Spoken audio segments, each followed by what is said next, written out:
жеңісі бақыт, жеңіліс қайғы, махаббат деген қарусыз майдан, махаббат деген қарусыз майдан.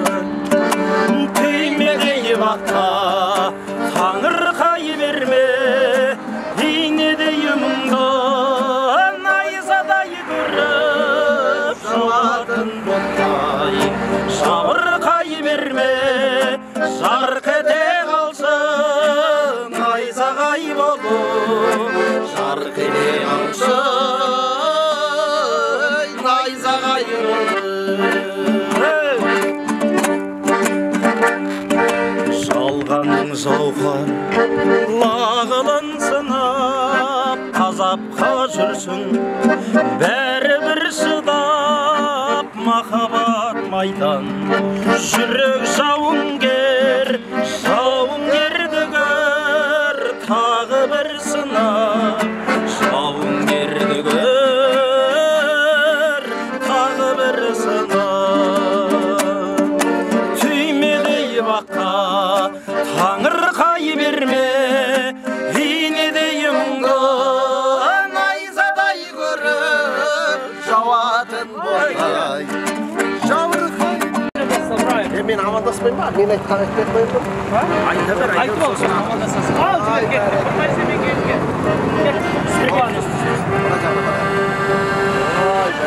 Ал, кеттік. Басайын. Ал, ассаламағалейкум. Теріңіздер сұлалар. Қалайсыңдар, жақсы. Ал, ассаламағалейкум. Уағалейкум ассалам. Уағалейкум ассалам. Ал, түсе беріңіздер, келіңіздер. Сіздер кешеден бері күтіп алыпсыз.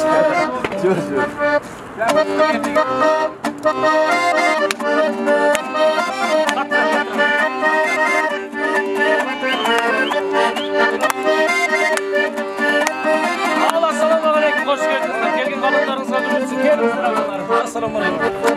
Иә. Айналайын қарағым, алтыным ай-ай, ақ жүзіңді көргенде балқыдым ай-ай.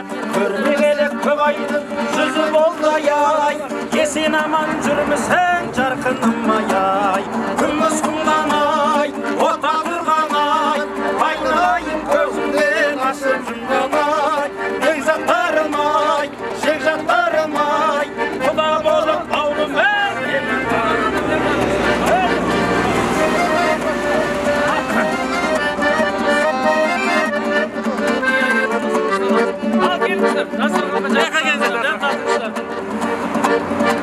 Айғанға қараймын, табан бадыбау, қалшылаймын атымдай шабан бадыбай.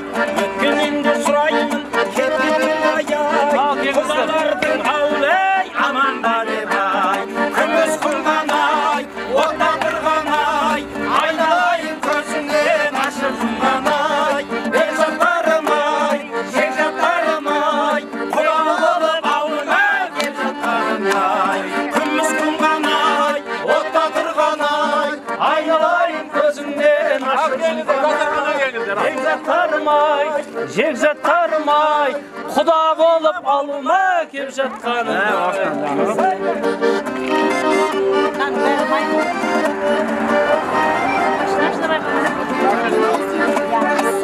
Айналайын қарағым, қалжасым ай-ай, сала берме көзіңді әр жақсыға ай. Сала берсең көзіңді әр жақсыға ай, бәр жақсы көрінер алғашқыдай ай. Күміс құмдан ай, отта тұрған ай, айналайын көзіңнен ашып жұмған ай. Бекзаттарым ай, жекжаттарым ай, құда болып аулым әй, жеп жатқаным ай. Құда болып аулым әй, жеп жатқаным ай. Ал, ассаламағалейкум, құрметті құдағилар, қош келдіңіздер. Келген қадамдарыңызға гүл бітсін, алыстан ат беріледі. Жөн шаңыраққа келіп жатсыздар. Енді мынау ауылға жақындағаннан кейін қасиетті киелі Алатаудың Баурайы Үшқоңырдың тауларынан күтіп алайық деп. Ағарғаннан дәм ұсынайын деп, құдаларымыз ат су тұсын, жақындап әдемілік күтіп алайық деп жақсы ниетпен қарсы алып жатқан жайымыз бар. Қадамдарыңыз құтты болсын енді. Наннан дәм татып, ағарғандардан дәм татып отырыңыздар. Құдай қаласа тойдың басы, құдалығыңыз құтты болсын. Қош келдіңіздер, ағалар, әпкелер. Құдалық жол мәңгілік болсын. Ал келіңіздер. Қымыздан дәм татыңыздар, құдалар келе қойыңыздар. Жапырақ дейді қазақ. Әкім танып жатырмыз енді, басқаны білмесек де. Осы өнердегі достарымыз бәріміз. Келіңіздер. Әкімнің қолын ағарғандан дәм татып отырыңыздар. Келіңіз аға алыңыз. Ал давай. Дәм тұздан ауыз тиіңіздер. Мынау енді Үшқоңырдың кіре берісі осы жер. Елбасымыздың міне кіндік қаны тамған жер Үшқоңыр Алатаудың Баурайы. Бүгін мынау екі елдің ортасында құдалық жол құрылып жатыр. Құдалығымыз мәңгілік болсын. Келіңіздер ағалар. Ой, зарулем мұн ғой. Мамадарға Қымызға іштерсе болмайды. Тарыштарға жерде келіп соны сұрандар. Әне міне ерде келатыр оларда. Қарсы алып жатырмыз. жол алыс, Ниеттеріңіз Келе жатқан кісілеріміз бар сияқты. Қазір келетін. Жақындап. Жаңағы қаскелең мен газ. Онда кішкене күте тұрайық па? Жоқ,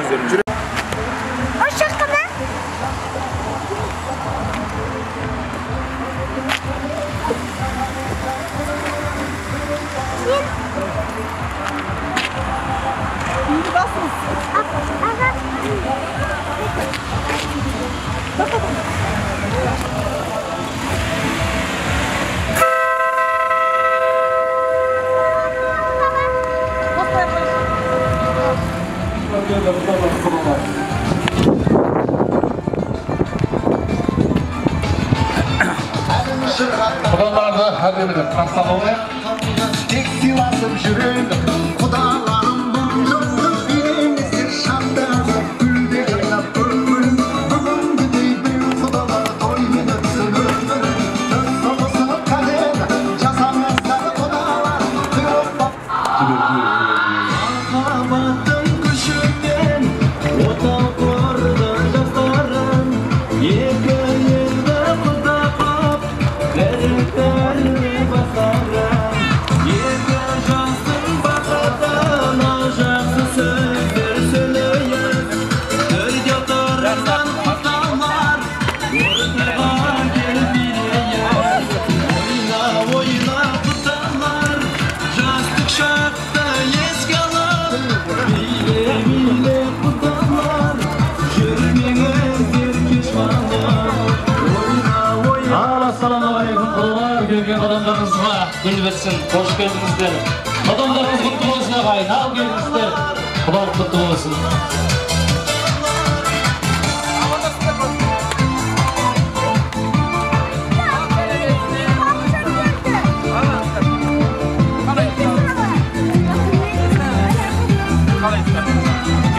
Келіңіздер құдалар, қош келдіңіздер. Қуанышты болсын, құдалық құтты болсын ағайын. Құдағилар жиналып кең ортаға билейік не отырсыз қиналып екі жастың бақытына жақсы сөздер сөйлейік төрге отырған құдалар ортаға келіп билейік ойна құдалар жастық шақты еске алып Ал жүріңіздер құдалар. Келіңіздер құдалар, көріңіздер құдалар. Билеп, кіріңдер, давай.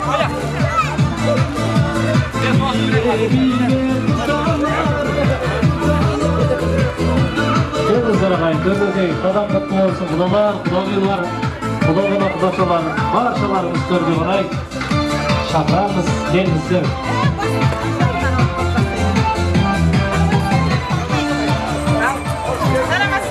Ал енді бір әдемілеп билеп білейік. Құдағилар, құдалар, той құтты болсын, алтын көпір мәңгілік болсын. Ал маэстро.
Ay, barakeldi. Al, құрметті қадірлі құдалар тағда ассалаумағалейкум, қош келдіңіздер. Келген қадамдарыңызға гүл бітсін. Енді сонау алыстан ат терлетіп бүгінгі шаңыраққа тағда қош келдіңіздер. Баршаларыңыз жасылкөн, аталарымыздан, жасылкөн аналарымыздан бастап шаңыраққа ақ дастарханның төріне қарай енді шақырайық. Баршамыз ішке қарай кірейік. Қазір бата жасап, танысып, білісіп, үлкендердің ақ батасын алып, құдалығымызды салтанат түрде әдемілеп бастайтын боламыз. Ал келіңіздер. Төрлетейік құдалар.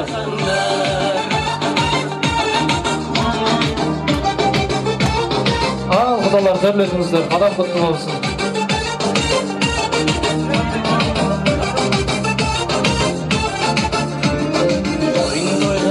Төрлетіңіздер, келіңіздер ағай.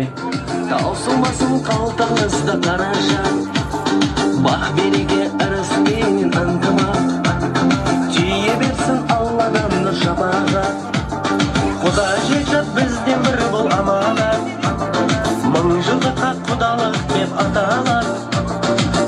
Ал төрлетіңіздер, келіңіздер ағай. Әсем әуен бізден сізге арналар. Қанеге құдалар, биік құдалар, көңіл көтеріңдер, төрлетіңдер құдалар. Қанеге құдалар, биік құдалар, көңіл көтеріңдер, төрлетіңдер құдалар. Көп жамандар.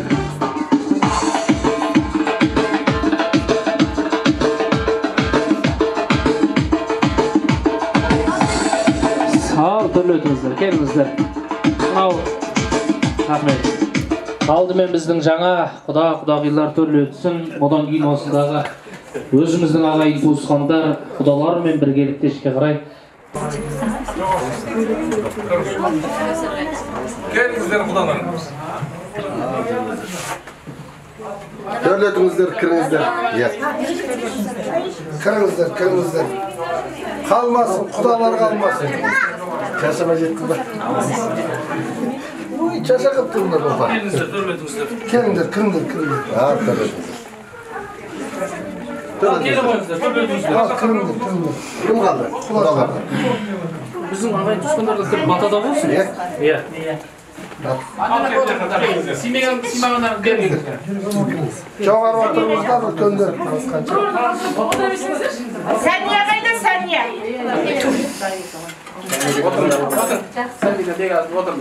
Мәсе кімдер? Жауып қою керек, иә. Мәсе шықсын.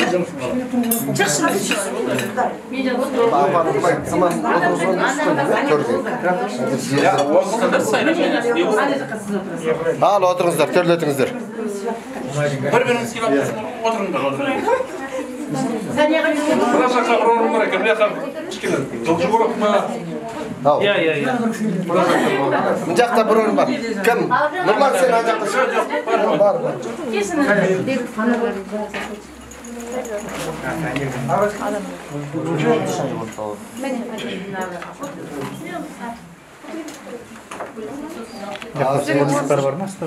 Мына жаққа. Үлкен кісілерді осы әулеттің үлкендерді. Аманшылық болсын, той болсын, жиғанымыз тек жақсылыққа тойға шашсын. Мынау енді табалдырықтан биік тау жоқ дейді ғой. Енді құдалар жақтан көштің басын сүйреп келіп отырған үлкені осы шаңыраққа бірінші рет келіп отырсыздар. Баталарыңызды беріңіздер. Содан кейін біз жақта үлкеніміз батамызды беріп, дастарханымызды ашып берсін, содан кейін ана тойымызды жалғастырамыз. Ал, рахмет.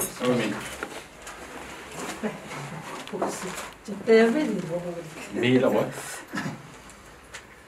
Берейін бата асына, амандық берейін басына, барлық денсаулық бәріңізге, бала-шағалардың қызығын көріп жүресін. Қалған келесіз. Ал енді осы әулеттің үлкені, осы жерде үлкен ақсақалымыз, тойды ашып беріңіз, сіз бір бата беріңіз. Бата беріңіз, бата. Аумин. Ағдайым жарылқағаны іште сақтаға сәлемет, көбет, көзім амыр ет. Тілеген тілекті ғалда қабыл ет, тар жол тайғақ кешу де жардым тасып алып ет. Қосылған екі балада болмасын ешқандай ғасыр ет. Абайдың басын берсін, жамбылдың жасын берсін, кетпесіз, кемей берсін. Бәрі айтқаныңыз келсін. Айтқаныңыз келсін, рахмет. Ал, наннан ауыз еп.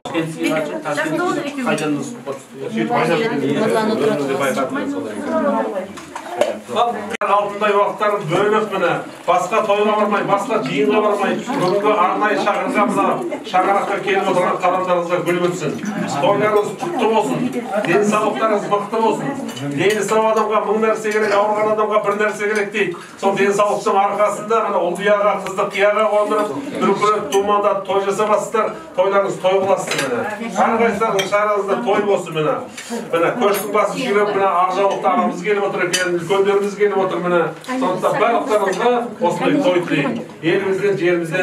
Қазір мынау енді құрметті ағайындар, бірінші достастарға келіп отырған өз таныстық столын бастап алайық. Енді танысып аламыз. Кім қалай екенін барлығы сіздер жақтан бір адам тұрады, бір жақтан бір адам тұрып таныстырып өтсін барлығын. Содан кейін барып арғы тойымызды ән күймен, бимен жалғастырып жатамыз. Енді сіздер жақтан мынау біз жақтан кірсін барлығы таныстыратындар, барлығы келсін. Содан кейін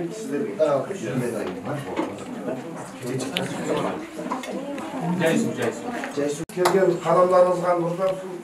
Менің атым Әділ, өзім таныстырып өтейін. Мына Әкімзаттың ағасы боламын.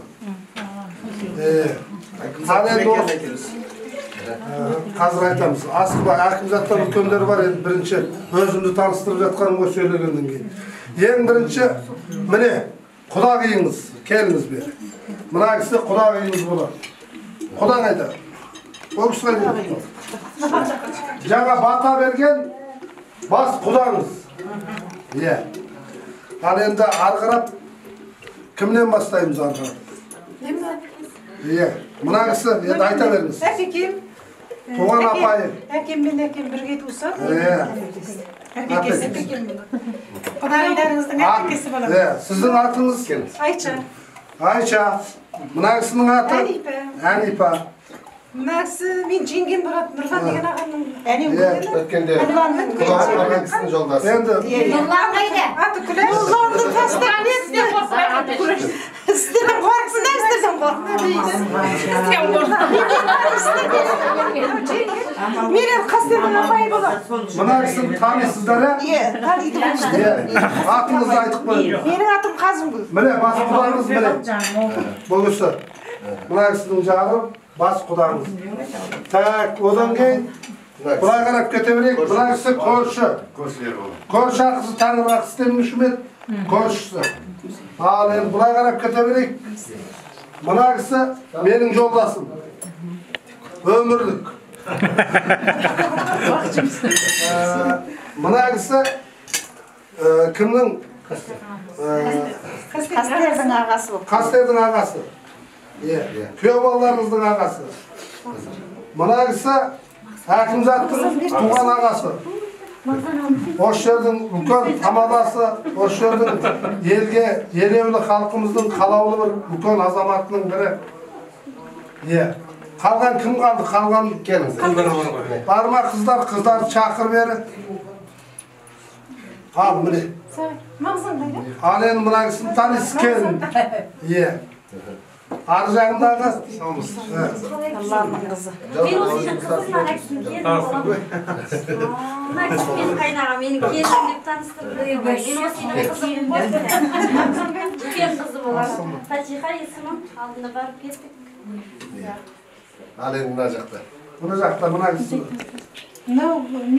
Ama sizler dostasınız şu an. Iya. Kızların kızları.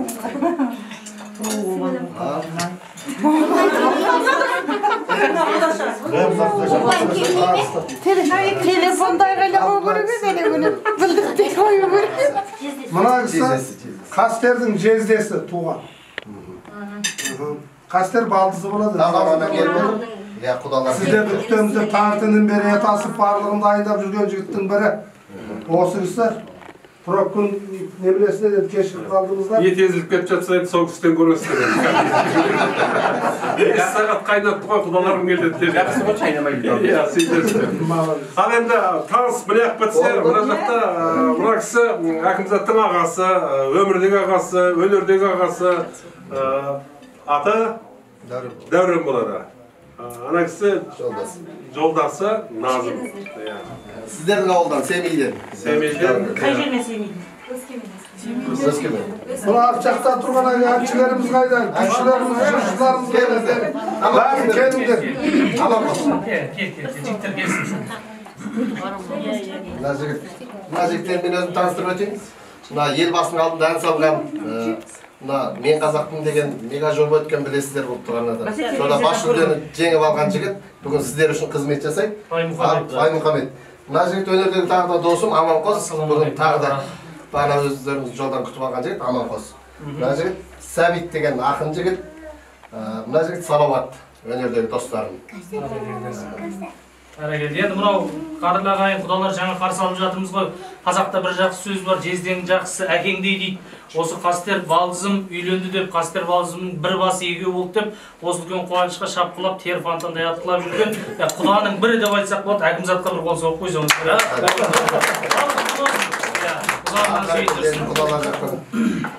Құдалар жақтан енді өздеріңіз тұрып таныстырып жіберсеңіздер. Самат, сен бәрін танисың ғой? Ой, танымайды. Қойдай! Сіз танымасаңыз білмейсіз. Сіз таппай тұрып тапсырасыздар. Сен таппай. Сізге артымызге қайғырып болсын, екі бала бақытты болсын. Мына кісі нағашы апасы, үлкен әжесі. Құдағидарымыздың мамасы. Ана кісі біздің үлкен қайнаға. Ерлік танисыздар ғой, әлі күн тойда болды ғой. Сол кісінің үлкен ағасы, мына кісі жеңге. Жолдасы. Енді мен атын атай алмаймын, сол үшін. Ана кісі ерліктен кейінгі бауыры Бейсенғали. Жолдасы міне отыр Мәншүк, Мәсе. Одан кейін құданың өзі танисыздар.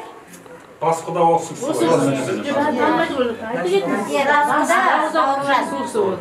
Бас құда болғанда үшін анардың жолдасы Нәзөктің апасы. Мына кісі Надардан кейінгі қайнымның әйелі аты Күләш. Күйеуім аттары ғой. Қымбат күйеуінің аты. Содан кейінгі отырған бауыржандардың құдадарыңыздың құдағиы. Үлкен ұлдың Нұрланның енесі. Мадинаның мамасы. Құда келе алған жоқ жұмыста. Ана кісі Анардың апайы. Сестрасы. Гүлі. Сразу айтып отыр. Айтып отырыңдар. Мына кісі кімнің Анардың тоже сіңлісі Айнаш. Анау біздің Самат. Жолдасы Сайраш. Нұрлан. Үлкен ағасы Нәзөктің. Жеңгесі Мадина. Саматтың ұлы Айнаштың қызы. Нағыз құдағидарыңыз бар. Айтшы оны қысты айтқанда.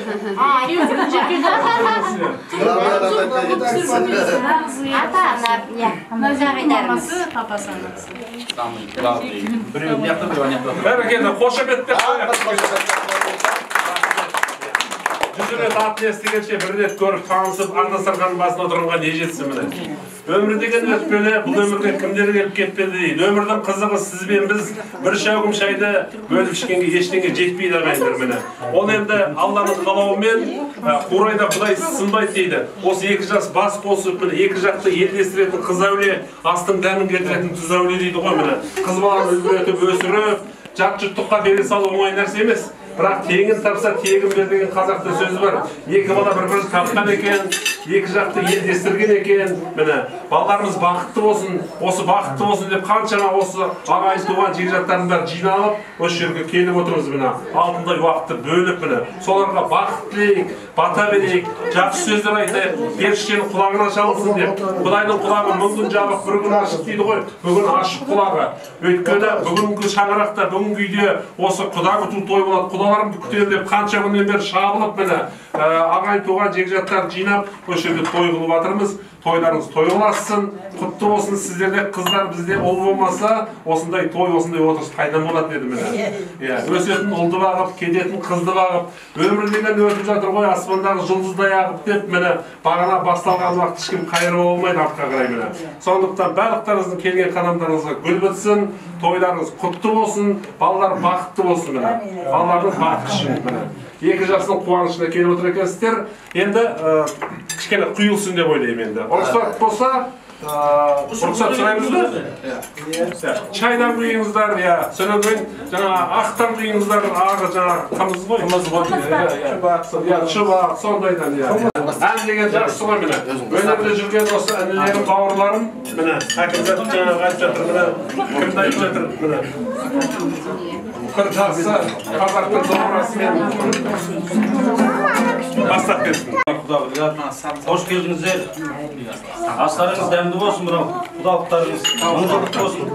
Kazak dombrasымен adet basлаган кезде казактын калган нерселерин айтып берейин, кабыл алыңыздар. Астан дәмден алып отырыңыздар.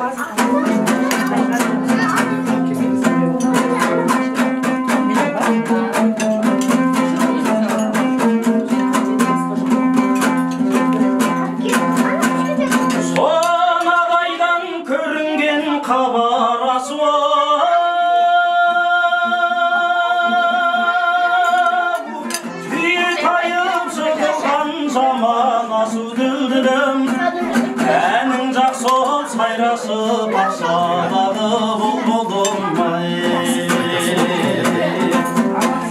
Örmegeli köp aydan doldu 100 ay Aldı menin tanısam amanda süzüldüm Elim jaksı sayrası başladı buldum Sayrası başladı buldu demay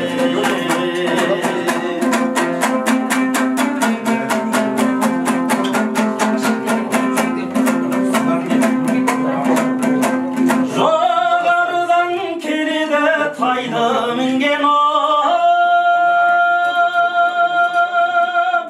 Jota jolmen jürmeyde saydı bilgen dildirim Enim jaksı sayrası başladı buldum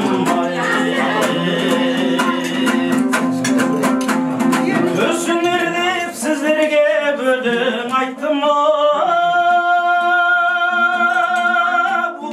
Tek tavuldum balası jaydı bilgen dildirim Enim jaksı sayrası başladı buldum Sayrası başladı buldum Tamaşada kez bolgan en asıldı tuygum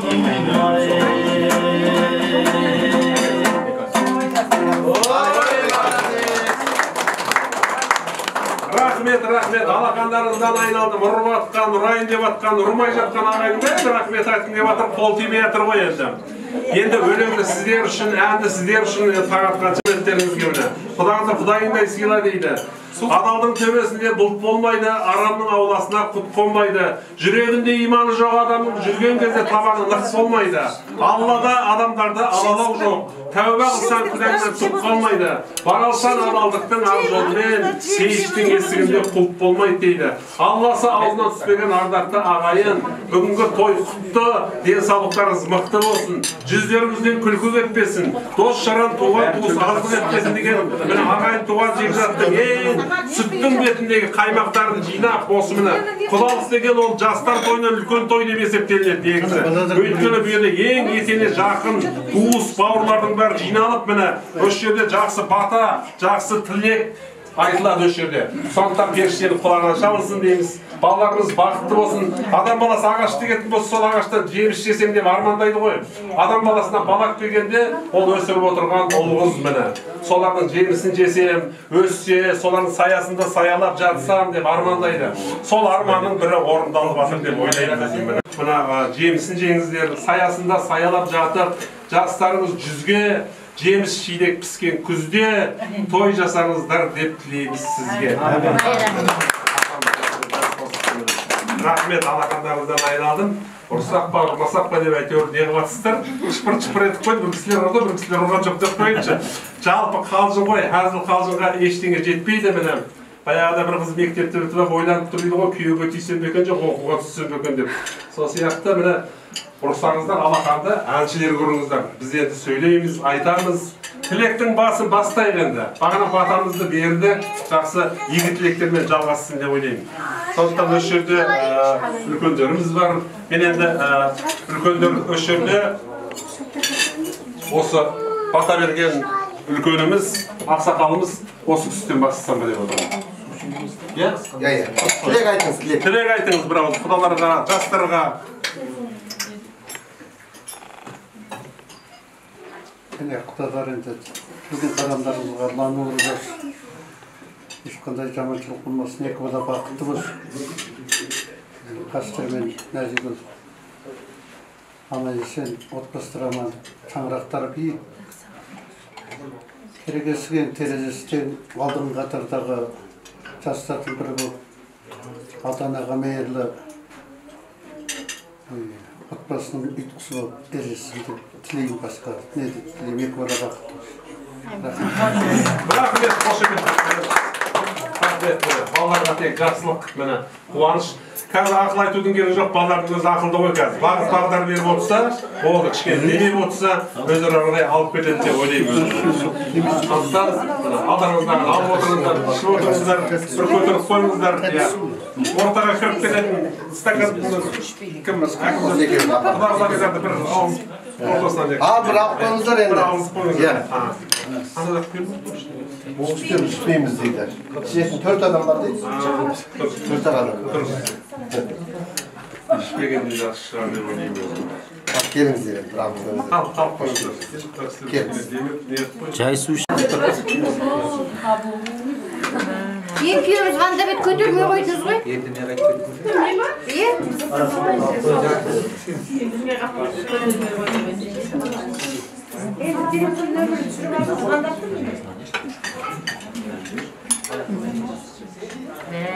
Күләш саған дейін болды. Ей жоқ адам, мен Талдықорғаннан тұрсам деген әйелім ошаққа тегіз жібердім деп айтқан. Кеше ғана көзін қысып қойып бердім мен. Мәжбүр отырсың да сендер мұнда. Айырылысыңдар дешті.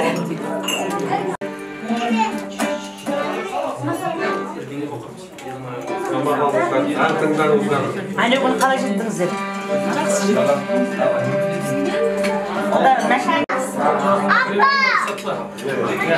Алын, құрмет ағайын, бақытты құдалар. Сонау алыстан әпсерлетіп келіп жатырмыз. Қалай жақсы отырсыздар ма, жайлысыздар ма? Мынау қазақта жақсы сөз бар.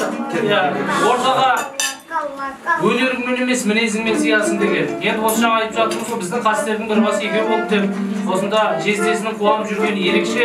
Сол осы үлкен қуанышқа арнайы бір емес, бірталай өнерпаздар келіп отырған жайы бар. Соның бірегейі осы Әкімзат құдаларыңыз өз бастасын. Мақсат деген ән жолдарыңыз, Салауат деген ән жолдарыңыз, Баймұхамед деген керемет әншілермен жолдарыңыз. Ал қошеметтер. Бірден ән салайық. Қызылордалық ақын Ибрагим Иса ағамыздың сөзіне жазылған Құралай Сатмағамбетова деген әпкеміздің Елге сапар деген әнін қабыл алыңыздар.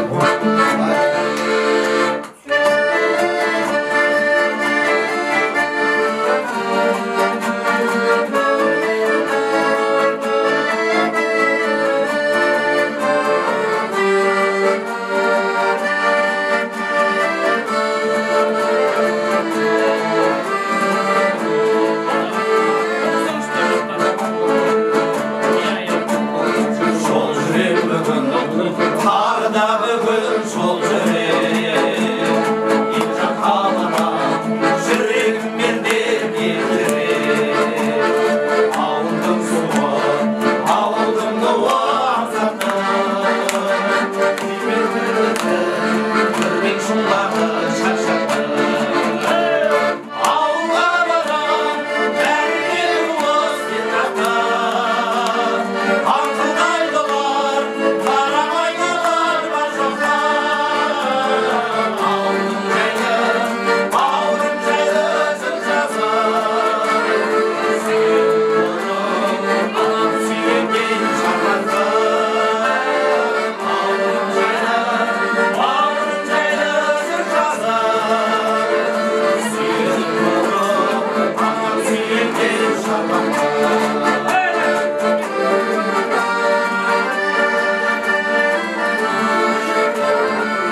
береймін елге маңдайды ел жақындарым арқанып кеткен келмеске көз көргендерде азайып қаптал солмайды ауылға барам бәріне болмас сыйлақты аңдымайдылар қарамайдылар бар жоққа ауырып жайлы жыр жазам сүйеніп анам сүйенген шарбақта бауырым жайлы жыр жазам сүйеніп анам сүйенген шарбақта ауылға барам бәріне туыс ел жақта амандайлар қарамайдылар бар жоққа бауырым жайлы жыр жазам сүйеніп анам сүйенген шарбақта ауылым жайлы бауырым жайлы жыр жазам сүйеніп анам сүйенген шарбақта сүйеніп анам сүйенген шарбақта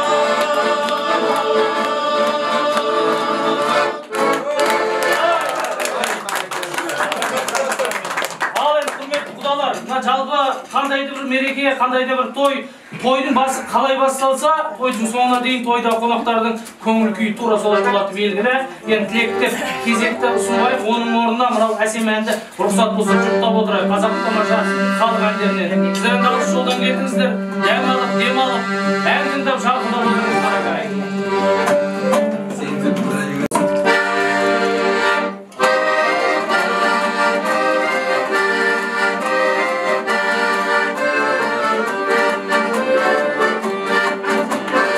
Айналайын қарағым алтыным ай-ай ақ жүзіңді көргенде бақытым ай-ай көрмегені көп айдың жүзі болды ай-ай есен аман жүрмесең жарығым ай-ай күміс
соғып жатқан алақандарыңызға, қошеметтеріңізге көп-көп рахмет. Ал енді қадірлі құдалар, құрметті құдағилар, бүгін міне өздеріңіз куә болып отырғандай ағайын туысқандар, құда жекжаттар, дос жарандар жадырасып жарасатын, жамырасып тарасатын, балдай тәтті тілектері тыңдалатын, әндетпеген жүректер нұрланатын, келмегендер бір қызықтан қорғалатын, қызығы күннен күнге жырланатын бір тамаша той бастамасын тауып жатыр. Олай болса, бүгінгі осы екі жасымыздың тамаша құдалығында қолдан келгенше сіз боп, біз боп бүгінгі тойымызды әнді қып, сәнді қып, мәнді қып, дәмді қып өткізейік. Бүгінгідей мына 1000 жылдық құдалығымызда, бүгінгідей тойымызда айтылмаған ән қалмасын, таусылмаған дәм қалмасын, қуанбаған жүгірмеген жан қалмасын, отырып билеп, тұрып билеп, жүріп билеп ауырмаған шал қалмасын, тойымыз тек қана той болсын, екі жастың бақыты баянды болсын дегендеріңіз бір қол соғып қойсаңыздар.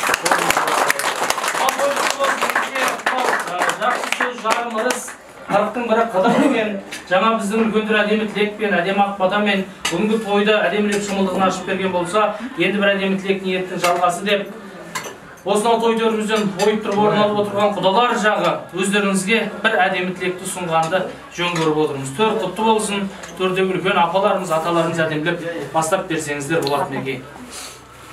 Аллаға той құтты болсын. Қош келдіңіз. Рахмет, бірге болсын.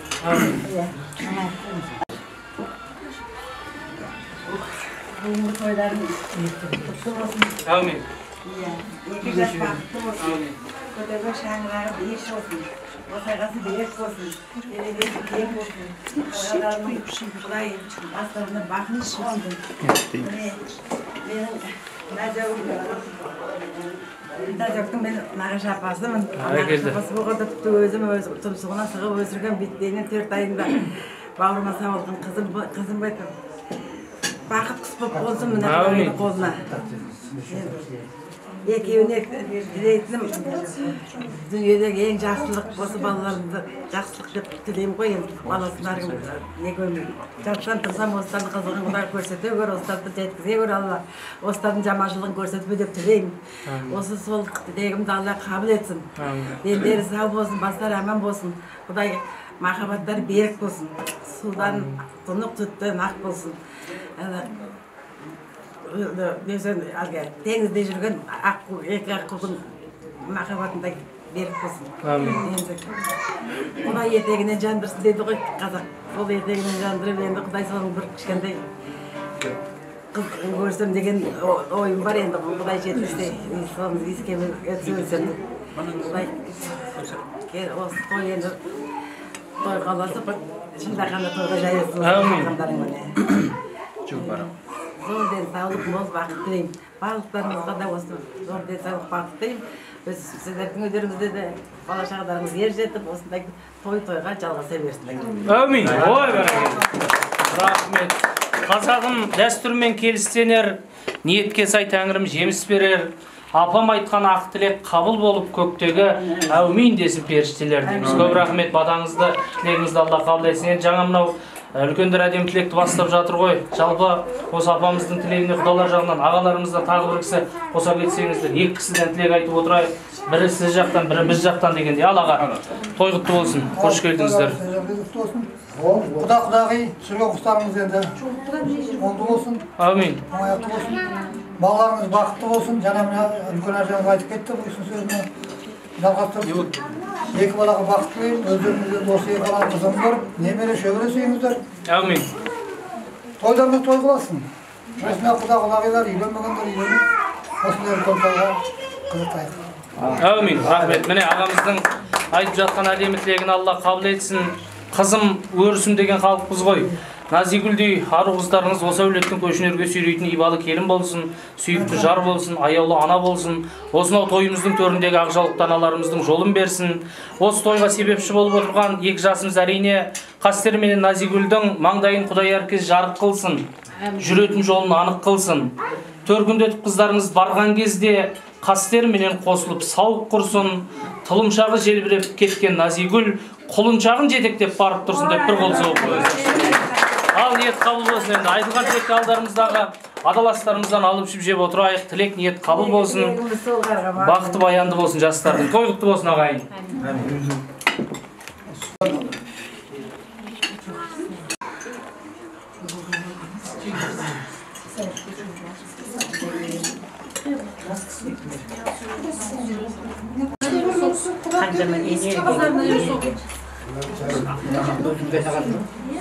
tuğuş bolduq mine, iki balanın arkasında.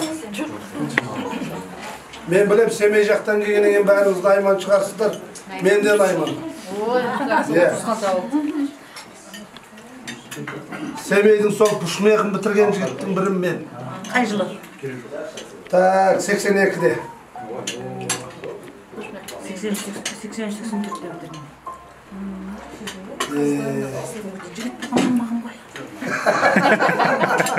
Sol gözde bayqamağınız qoysun bir Qalgardan gözde. ballar okudu bilmiyorum. Qalgargandan bir tara jigitler okudu. Көп okudum. Ben көз қылсамна шешеміз алысқа барма деген қорқамыз ғой. Құрақбай Ерлан деген okudu 83-84'te. Gel. Endi tuğus ekemiz bir jagı Kuda bolduq mine. Uyalmay. Ana alış yoldan keldingizler, alıp oturunguzlar, jep oturunguzlar.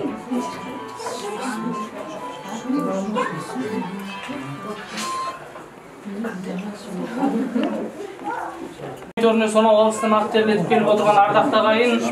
Kudalar kalay jakсы жайлы отырсыздар ма? Бәрекелді. Мынау құрметті құдағилар, жайлы отырсыздар ма дегеннен бір әңгіме шығады. Баяғыда осында бір үлкен құдалықтың үстінде үйдің иесі, шаңырақтың иесі төрдегі құдасынан келіп сұрап жатыр еді. Құдаке, қалай жайлы отырсыз ба деп. Сөйтсе құдасы жауап беріп жатыр еді. Аллаға шүкір, жайлы отырмын, құда жайлы отырмын деп. Жеп отырсыз ба деп сұрап жатыр дейді. Сөйтсе құдасы жауап беріп жатыр дейді. Жеп отырмын, құда жеп отырмын деп. Ішіп отырсыз ба десе, ішіп отырмын деп жауап беріп жатыр дейді. Жаныңызда отырған алтындай жарқындай менің красавица құдағиым қалай? Құдағи жайлы отыр ма десе, жайлы отыр деп жауап беріп жатыр дейді. Жеп отыр ма десе, жеп отыр деп жауап беріп жатыр дейді. Ішіп отыр ма десе, ішіп отыр, қайта ішіп отыр деп жауап беріп жатыр дейді. Құдағиым не ішіп отыр десе, арақ ішпе деп менің қаным ішіп отыр деген екен дейді. Ондайдан қой сақтасын. Бұйырған адаластарымыздан алып ішіп жеп отырайық, қадамымыз құтты болсын. Осы себепші болып жатқан екі жас қой Қастер мен Назигүлге Тәңірім баянды бақ берсін. Біздің қазақ халқы қашанда сөзге бай халық. Жаңа айтып жатырмыз, қасиетті киелі Семей өңірінен ат терлетіп келіп жатырмыз деп. Жалпы бүкіл қазақтың мақтанышы болған, қазақтың бас ақыны болған Абай атамыздың шаңырағына бір күні Мәшһүр Жүсіп көбейіп атамыз қыдырып келсе керек, құрметті ағайын. Сонда Абай атамыз Мәшһүр Жүсіптен сұраған екен дейді, сен маған айтшы, Құдай қайда, жұмақ қайда, тозақ қайда деп.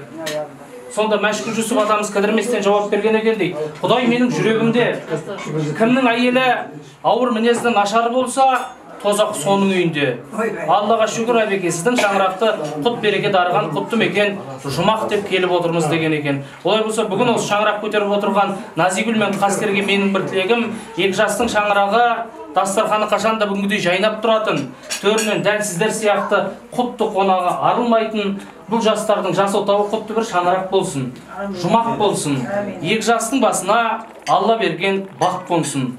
Жастарымызға қастандық тілегендердің шақы мат болсын. Қастер бауырым жасы 100-ге келіп қазыналы қарт болсын. Ал Назигүл қызымыз үшін күнде 8 март болсын деп бір қол соғып қойыңыздар жарайды.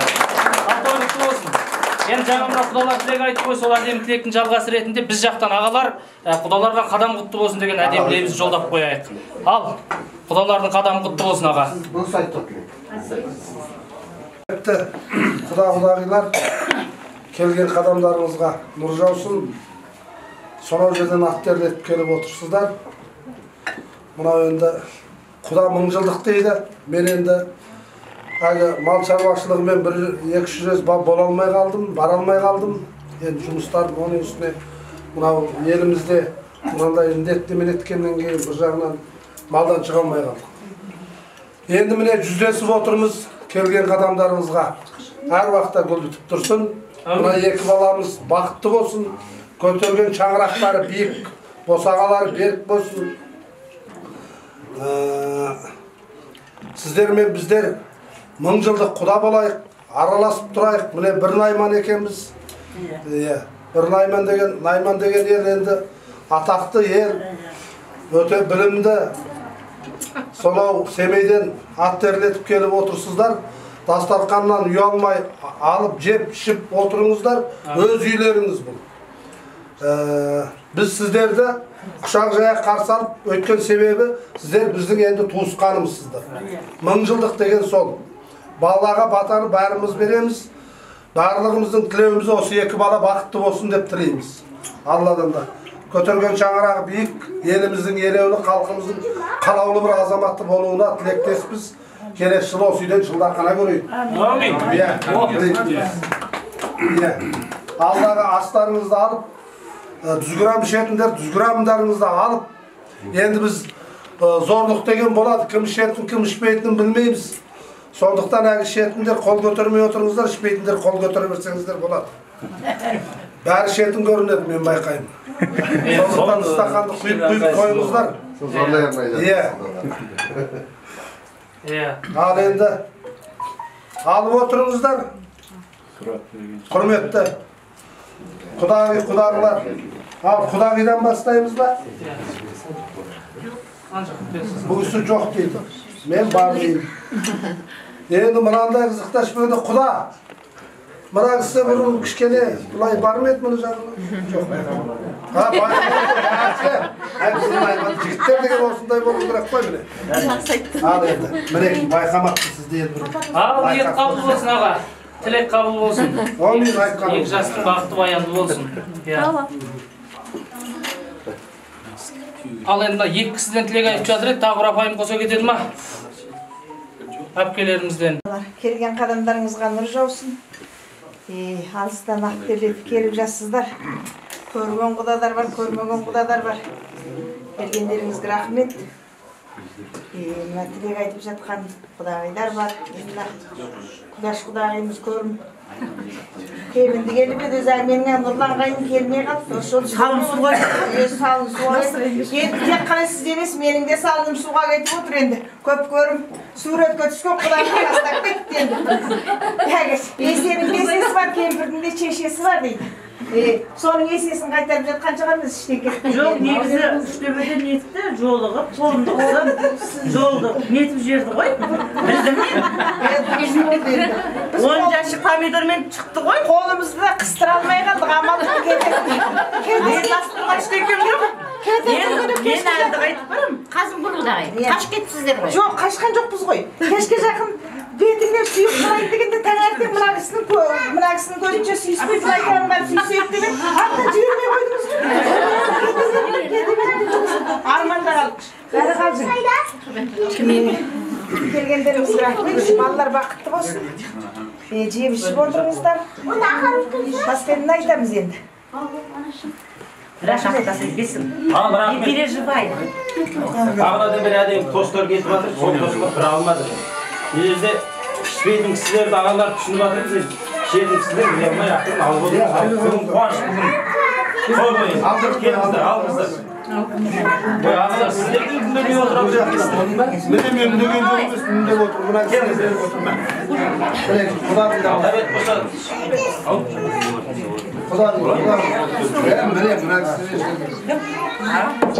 Жоқ, айып беттен сүйгіз алмадым. Бетімізден сүй алмай қалып, амал жоқ. Қастермен жолдасы екеуі махаббаттары мәңгілік болсын. Үлкен кісілердің жолын берсін. Алыстағы, жақындағы туыстар, ағайындар барлығы аман есен болсын. Ел іргесі тыныш болсын. Жаман аурын сұрқаудан барлығымыз аман болайық. Жақсы күндеріміз көп болсын.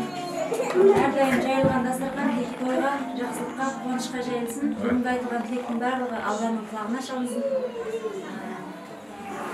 Қастердің отбасы шаңырағы биік, керегесі кең болсын, іші жанға, сырты малға толсын. Үлкендердің айтылған батасы қабыл болсын. Алдындағы аға әпкелері Фатихамен әкімзаттың жолын берсін, үлкендердің жолын берсін. Үбірлі, шүбірлі, үлгілі, салихалы ұрпақ тәрбиелеген жақсы бір отбасынан болсын. Барлықтарыңызға амандық, дендеріңізге саулық, бастарыңызға амандық тілеймін. Бақытты сәтіңіз көп болсын.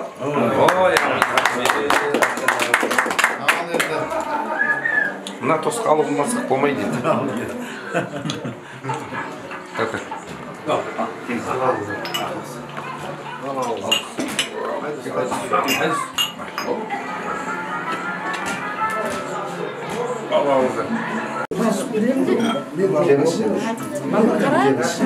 koy.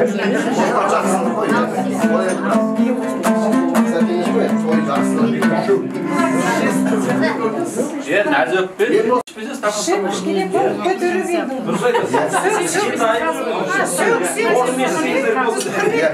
Bırak size de kuyumuzlar deydi. Bak Kudayı da şetti. Vay vay vay. Bulay şabalanlık var. Şabalanlık var burada. Ye kuvalanlık bak. Ye. Stakan. Yok. Yani Ya sol etkisiga vino dedi. Hani. Soğuk çay bal. Alıp oturunuzlar endi. Quvonch to'y bag'ringan sizlarni endi. O'zlaringizning yeriklaringizga qaray deyapmiz. Жетісуда өздеріңіз жақсы білесіздер енді. Бұл Жамбыл Жабаев атамыз кезінде мынау Алтын Орда төрінде үлкен жиын болған. Анау шығыстан, батыстан, Алтай Атыраудан ақындар келген кезінде. Сол ақындарға арнау деген тамаша арнаулар Жамбыл атамыз. Соны орындап берейік, қабылдаңыздар. Жамбыл атамыздың жасын берсін сіздерге.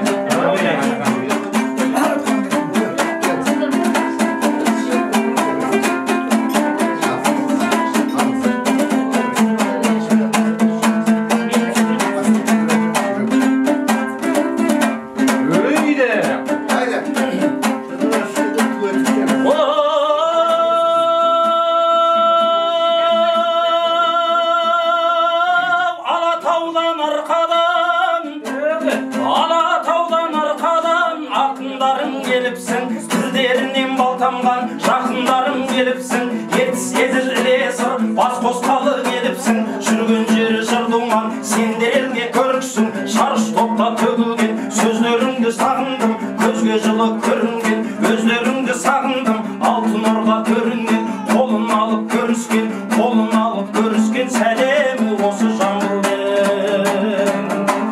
Жаталмадым тыншығып, сендер келді дегенде, бір отырдым бір шығып, елең қағып өлеңге, мұндайды бір жарыста, кім қозбайды намысқа, көтермеші боп келдім, ақындарым қарысқа. Жүйрік болар ма, шарш төске сермемей, қыран болар ма, тас қияға өрлемей, жорға болар ма, төрт аяғы тайпалмай, батыр болар ма, жауды жеңіп қайтармай, ақын болар ма, арқа қызы бән салмай, жиналған көп қалайық, сөзіме бейік тамсанбай.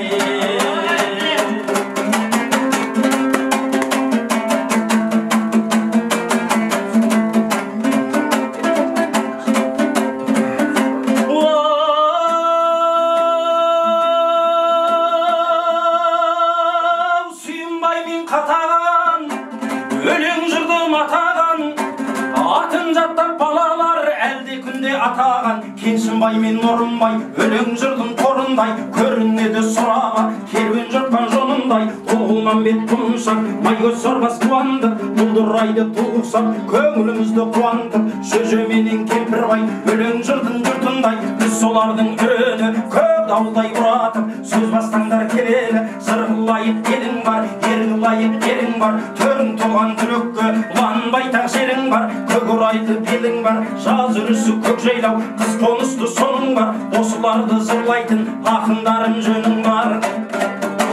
Ал орынбай шашубай, сендер өлең басындай, ағытыңдар өлеңді, жазғы аққан тасқындай, нартай кенен нұрлыбек, маясар қуат жақсыбай, өлең жырды дүрлді, сөздеріңнің күшінен, жау жүрегі түршіксін, жырларыңды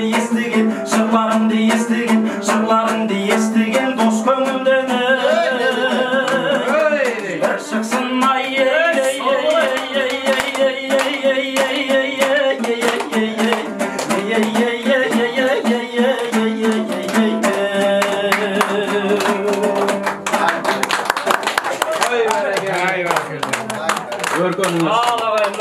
құрмет қошеметтеріңізге Еңбекке көп рахмет. Ал енді ардақта қайын, қадірлі құдалар, құдағилар, астан алып отырыңыздар. Мына әннің құрметі үшін енді бір алып қояйық. Сусындардан алып отырыңыздар. Келіңіздер енді, мына кісілердің той құтты болсын ағайын. балаларыңыздан алып қойыңыздар.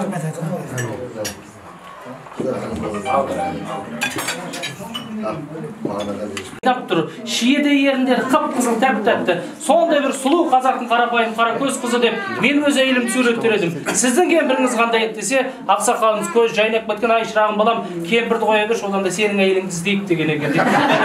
Сондай болып болмасын, енді айтылған тілек ниетке алдарымыздан, қаталастарымыздан алып жеп отырайық. Той қыласын. Ал енді қадірлі құдалар, бір тілекті өздеріңізге қарай ұсынайын. Mana жасалған тойларың құтты болсын, тойлар қойыласын. Алабамнан қызыңыздың барған жері құтты өтсін. Бәрімізге осы балалар бақыт қуаныш әкелсін. Осы балаларға қызығын көрейік әрқашанда. Екі жаққа да көз қуаныш көрсін. Аман-есен болайық. Халқымыздың бір үлкен елеулі азаматы болсын. Әумин. Әрқашанда осылардың кемістерін көрейік. Сіздерге де, біздерге де құтты болсын. Әумин, рахмет. Ал бір апайымыз қоса кетсін, иә. Жұп қыла кетейік. Ал құтты болсын.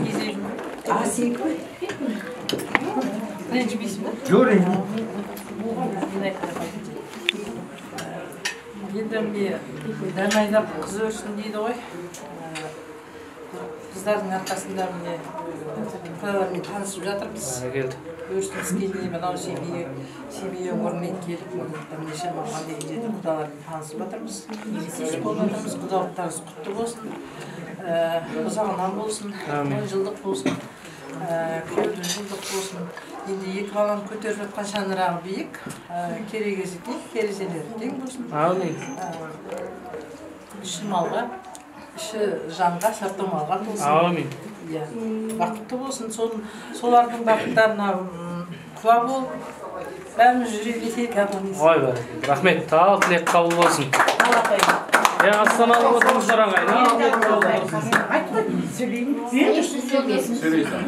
Менің жездемнен қалай қаласың? Ал енді, құрметті құдағилар, мына екі баламыз бақытты болсын. Қызымыз балдай батыр судайсыз. Күйеу баламыз екеуі бақытты болып, еңбектер жемісті болып, қосақтарымен қосағасын. Бар жақсылық тілеймін өмірдегі. Екеуі қосақ бұлдай жүктар жазылмасын. Енді осы отырған барлықтарыңызға денсаулық тілеймін. Бәрі жақсылық болсын. Айтқаныңыз шықпеңіздер. Рахмет. Рұқсат болса, жаңа бір көңілді әндер шығып, айғайға басып жатырмыз. Енді сіздер қабыл алып отырсаңыздар, тамаша бір қазақтың бір халық әнін ұсынған жөн көріп отырмыз. Салауат есімді азамат, сөзін білсек, қол соғып қошеметтер, енді бір баяу халық әндер Bir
тіпті мен былай жасайын деп отырмын. Әрине жұп болған жақсы ғой. Осында жаңа айттық, қастеріміздің бір басы екеу болды деп. Біз баршамыз қуанып жатырмыз. Осы қуаныш ұзағынан сүйіндірсін деп. Енді мынау қазақ айтады. Әншіден хал сұрама, ән сұра дейді. Мен енді осы Әкімзаттың осындай тойларға барғанда үнемі шырқайтын әсем әні бар еді. Соны сіздердің құрметтеріңізге шырқап берсе деп өзінен қолға салып отырмын. Әкімзат ортаға келсең. Бәрекелді. Иман Жүсіптің әнін өзіңіз айтып жіберіп хабарлап жүрсең. Ал бәрекелді енді. Сіздердің құрметтеріңізге Иман Жүсіптің әнін екі досым сүйемелдеп тұрсын.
Рұқсат болса орталарды ашып, үлкен ыстық астамыз дайын болған екен, алдарыңызға тартуға рұқсат етсеңіздер. Біз қазақ қосылған екі жасқа да, алдымызға келген асқа да, басқа да бада сұрайтын халықпыз. Илахи аумин қол жайсақ, көтерейік білекті, Алла берсін тілекті, ал Құдаға.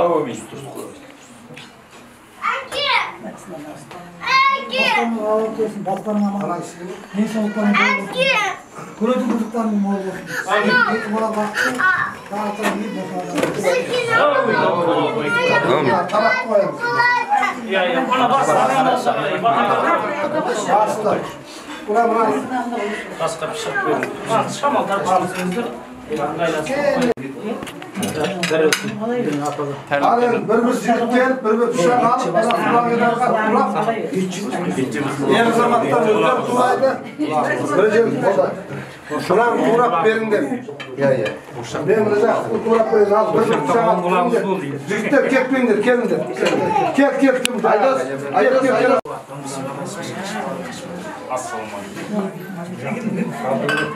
Kudağı kayda git bana, kudağı. Şarlık. Al kancarından biri ökez. Yak bol.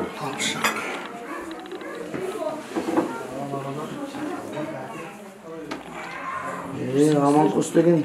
Sen boldun koşun, men atım sabit. Biz түсірмей ақ қойын. Керек жоқ түсірмей ақ. Iya.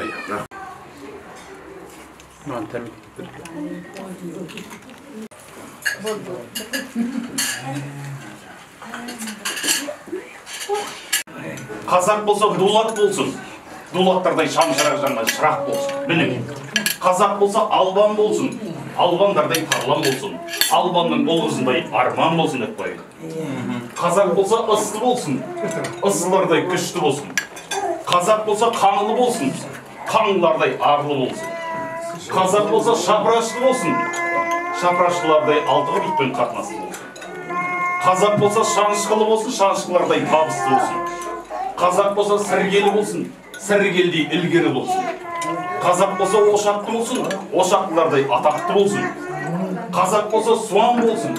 Суандардай шыңғап кеткен шынар болсын. Суандардай жуан болсын. Суандардай сен болсын деп өзіне мақтап қойында. Қазақпын дегендер ол жүздің бәрі болсын. Қазақ болса орта жүзден арғын болсын. Арғындардай білім ғылымға алғыр болсын. Қазақ болса қыпшақ болсын. Менмін дегендер жағасынан ұстап көрсін. Қазақ болса қоңырат болсын. Қоңыраттардай жадырап болсын. Қазақ болса найман болсын. Жарты әлемді жаулап жатқан наймандардай қайдан болсын. Бүкіл наймандар екен ба. Аяғында әкем ой түседі, әйел алсаң найманнан ал дейді. Неге десем қартаймайсың дейді. Қалайша десем қартаймай жатып өлтіріп жіберіп дейді. Бұқар жыры бабамыз айтқан екен, наймансыз ел жетім деген екен. Найманнан қыз алмаған ел жетім деген екен. Наймандардың бір мені қошымен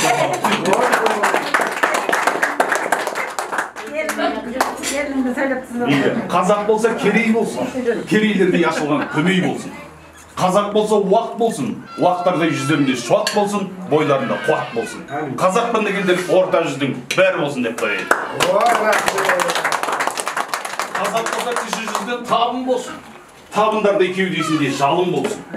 Қазақ болса әлім болсын. Әлімдердей алталашқан мәлім болсын. Қазақ болса шекті болсын. Қыздары қыз жібектей текті болсын. Қазақ болса тама болсын. Тамалардай жеке дара болсын. Қазақ болса жақпасы болсын. Жақпастардай бірлік жарасқан отбасы болсын. Қазақ болса жағалбайлы болсын. Ойлаған әйел жайлы емес, заман жайлы болсын. Қазақ болса адай болсын. Бірақ адайлардан абай болсын. Осындай батыр жаны болсын. Қазақпын дегендер кіші жүздің бәрі болсын деп қояйын. Қазақ болса қожа болсын. Қожалардай таза болсын. Қазақ болса төре болсын. Төрелердей бұзылмайтын кеме болсын. Осындай бөлінбейтін тегі бар. Қазақ елім, қазағым аман болсын деп қояйын. Олай болса құрметті ағайын, қазақ тойға қатысқан ақ тілегін арқалай келеді демекші, алақандай жүректеріне, алатаудай ақ тілектерін алып келіп отқан, осы жердегі ақ тілектер отқан, сонау Семейден келіп отқан құдаларымыз бар. Сол кісілермен жаңа басында жас үлкендер сөйлеген шығар. Одан кейінгі мінекей жастарына қарай, несіне қарай бір ақ тілектің кезегін берсем деп отырмын. Мына бүгінгі 2 жасқа деген ақ тілегін айтса, қазақ айтады, ой, жақсы сөзді естуге жаның тұрар артық. Қанша қымбат сыйлықтан бір жақсы сөзің артық дейді. Бір жақсы сөздеріңізді, ақ тілектеріңізді айтыңыздар, құда-құдағылар. Ал, ағалар жаңа кім сөйледі, одан кейінгі мінекей? Жасына қарай. Бауыржан ағамыз отыр, иә? Ата-анасы сөйлесін. Ай, бәрекелді мінекей. Онда ата-анасы болса, нағыз құда мен құдағи. Бір жерде бел құдағи, бауызда құда. Ие, от сол ғой мінекей, нағыз құда екен. ағалар. Бізді күтіп жатқандарыңызға рахмет. Мынандай молдастарға туылғандарыңызға 2 жас бақытты болсын. Бәріміз соның қуанышына келіп отырмыз. Басқа не айтайын? Біздің енді қызымыз Нәзігүлден жаман жер болса жазырып жатыңыздар. Білмеген үйретіңіздер. Шаңырақтар биік болсын, босағалар берік болсын. Іші жанға толсын, сырты малға толсын. Бәр жақсылық соларға болсын, 2 жасқа бақытты болсын.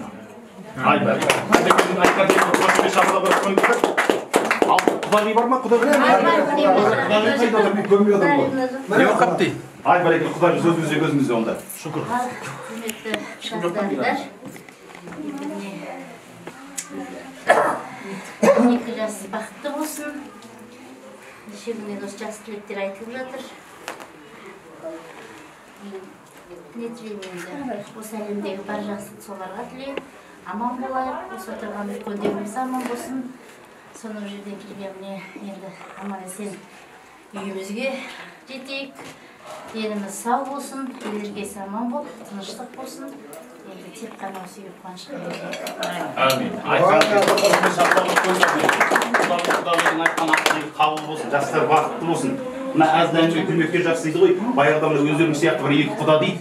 2 құда, біреуі қыз беріп, біреуі қыз алып құда болды дейді. Соны мешітке барып имамнан, молдадан сұрап жатыр дейді. Біреуіміз қыз беріп, біреуіміз қыз алып құда болып жатырмыз. 2 жас қалай бақытты болады, садақаны да беріп жатырмыз деп. Енді Молдекеңнен сұраған ғой 2 жас қалай бақытты болады деп. Сөйтсе Молдекең айтты, олай болса екеуі үйге барып, 2 қазақи қойды сойып, етін жеп, сорпасын ішіп, құйрығын маған әкелдір, сосын айтар деп 2 құдан қайтарып жеп дейді. Содан 2 құда үйіне барып, 2 қазақи қойды сойып, етін жеп, сорпасын ішіп, 2 құйрықты Молдекең алып келсе, Молдекең айтады дейді, 2 құйрықты астарына салып қысып отырмын да, қазір айтар деп шығып кетті Молдекең. Содан Молдекең аман болып 1-2 сағаттан қайтып келсе, 2 құда сұрайды дейді, ей Молдекең қашан отырамыз? 2 жас қалай бақытты болады десе, өсіп құйрықтарын қысып отырсаңдар 2 жас бақытты. Сол айтпақшы мына әзілінде өзінің бір астары болады ғой. Құда тату тәтті болса, жастар ешқайда бармайды екен. Сіздердің алдыңызда тату тәтті, сондай 1000 жылдық құда болыңыздар құрметті ағайындар. Бұл құдалықтарыңыз құтты болсын. Құдай босқан құда болады дейді. Құдай құда болса, құдалықтарыңыз 1000 жылдық болсын. Ал енді алдарыңызда қасқан дәміне мына құда мен құдағидің айтқан ақ тілегіне қанекей мына алдарыңыздағы ұсынысынан 100 граммнан қанекей алып қойыңыздар енді. Құдеке өзіңіз бастаңыз енді. Авторский деп. Құдеке. Міне әне өзім барайын ба сіздің жаныңызға? Құдеке келсеңізші. Құрметті құдағилар, мына сіздердің абай елінен келіп отырсыздар ғой. Абай атамыз айтады ғой, құрарсың қалай құрарсың, әнді айтқанда толғанып, іштегі дертті жайырсың демекші, ауыздарыңыз әнде, құлақтарыңыз әдемі әнде болсын деген ниетпен ортаға осы жердегі Қарасай ауданының әншісі мінекей Баймұхамед бауырымыз бастаған мінекей әншілерді ортаға шығарсақ. Бір қошеме шапалақ ұрып қойыңыздар. Содан міне сіздердің құрметтеріңіз әуелетіп ән салайын деп отыр. Қанекей. Мына актер бұл ағамыз Досқан Жолжақсынов деген ағамыз бар ғой. Семейдің Алтайдың